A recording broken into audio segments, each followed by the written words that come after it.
Hello दोस्तों, आप सभी का स्वागत है फ्रेंड हमारे चैनल में। और दोस्तों, आप लोग कैसे हैं? प्यारा प्यारा सा कमेंट करके ज़रूर बताइएगा। और दोस्तों, आज बहुत बड़ी घटना हो गई है। आज क्या मतलब कई दिन पहले की बात है दोस्तों। जैसा कि इतना भयंकर घटना हुआ है कि कहने का नहीं दोस्तों। शादी में जा रही बारात और फायर के लगने की वजह से मतलब आप लोग जानते हैं कि बस लोखंड का होता है, और लोखंड अगर नंगा तार में अगर चिपक जाता है तो इतना भयानक उसमें आग लग सकती है कि आप लोग सोच सकते हैं कितना भयानक हो सकता है। और उस बस में दोस्तों बस जा रही थी शादी में, और दोस्तों उस बस में इतना भयंकर आग लगा उस वायर के चिपकने की वजह से कि उसमें ना जाने कितने लोग थे उसमें दोस्तों, कि सब लोगों की मौत हो गई।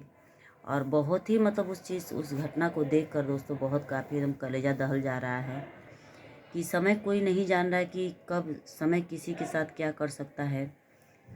अभी हम सही हैं, अभी क्या हो सकता है कोई कुछ नहीं जान पा रहा है।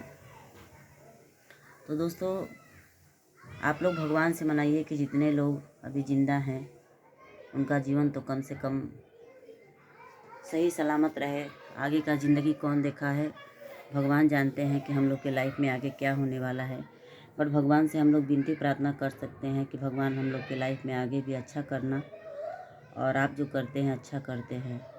मैं भी यही मनाती हूँ दोस्तों कि जितने भी लोग अभी तक जीवित हैं वो अच्छे से रहें, भगवान उनको सही सलामत रखे। और मैं यही कहूँगी दोस्तों कि बहुत सारे लोग हैं, किसी का दुख देख रहे हैं तो लग रहा है कि सब लोग वीडियो बना रहे हैं व्यूज़ के लिए।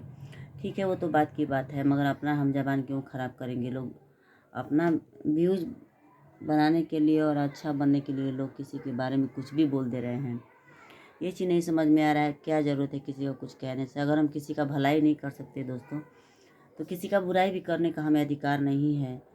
तो कहते हैं भगवान भी कि किसी के बारे में हमेशा अच्छाई करना चाहिए, बुराई नहीं सोचना चाहिए। अच्छा बुरा तो सब करने वाला ऊपर है दोस्तों। तो आप लोग फ्रेंड इस वीडियो को ज़्यादा से ज़्यादा शेयर कीजिए, भगवान से मनाइए कि अभी तक उस बस में जितने लोग बचे हैं, बस तो बिल्कुल ऐसा जल के राख हो गया है दोस्तों कि आप लोग को थंबल देखकर ही पता चल गया होगा। और दुल्हन बची है बेचारी, उसको भगवान सही सलामत बचा लिए हैं। और उस पर जितने लोग बैठे थे दोस्तों सब के सब ख़त्म हो गए हैं। उन लोग का मौत, कहते हैं ज़िंदगी मौत तो भगवान के हाथ में होता है, मगर ये तो सही बात है कि जब जिसका लिखा है उसी समय हो जाएगा और उसी तरीके से जाएगा जिस तरह भगवान लिखे हैं। मगर ये कोई नहीं जानता कि हमारे साथ क्या होने वाला है, सब कुछ ऊपर वाला जानता है दोस्तों। तो आप लोग इस वीडियो को ज़्यादा से ज़्यादा शेयर कीजिए दोस्तों, भगवान से विनती प्रार्थना कीजिए कि जितने लोग अभी इस धरती पे हैं सही सलामत रहें और अच्छा अपना कर्म करना चाहिए। तो भगवान से ही मनाते हैं। तो आप लोग चैनल को सब्सक्राइब कर लीजिए, ढेर सारा प्यार दुलार आशीर्वाद दीजिए, कमेंट के माध्यम से बताइए दोस्तों कि आप लोग को वीडियो कैसा लगता है।